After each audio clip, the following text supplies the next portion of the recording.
In March 2020, Foxcroft Academy, like the rest of the world's schools, closed its campus in response to the COVID-19 pandemic.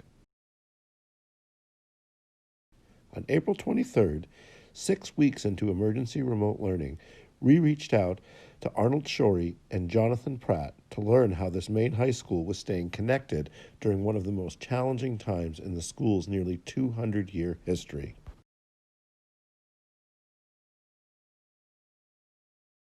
It took us a few weeks to get, to just get our bearings at all once we went to remote. But within a couple of weeks, we had our leadership teams meeting, through Google Hangouts. We had our departments developing lines of communication.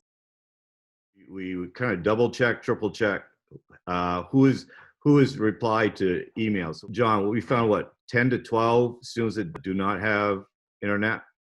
Yeah, initially. For the poorest county, prior to Washington County, was neck and neck with us. For 10 students not to have internet, that's not bad.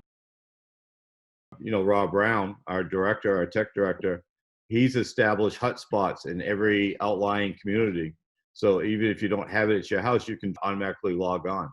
So it's a closed network for them. And there's then a public side where public can get on, but not on our network. So there are options. We have a very, very high percentage that have some form of connectivity and have leveraged that connection in some way. And like Arnold said, we made it a huge team focus right from the get-go, all hands on deck, like reach out to your kids, use those relationships, figure out who's responding and who isn't. We ended up doing just a gigantic shared Google spreadsheet and, put your initials in next to kids that you've heard from.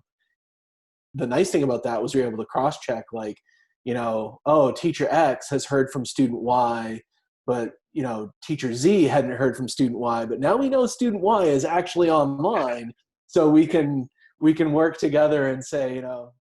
And then we have a 3-tier system to support students. We have our teachers, and then our advisors, and then our counselors, all checking in, making sure everybody's okay and nobody gets left behind. I will tell you, I think there's a new appreciation by students. They miss their teachers and they miss being at school. And the same as teachers are missing their students. I know my job is nowhere near as fun. I think we're all missing it greatly. Yeah.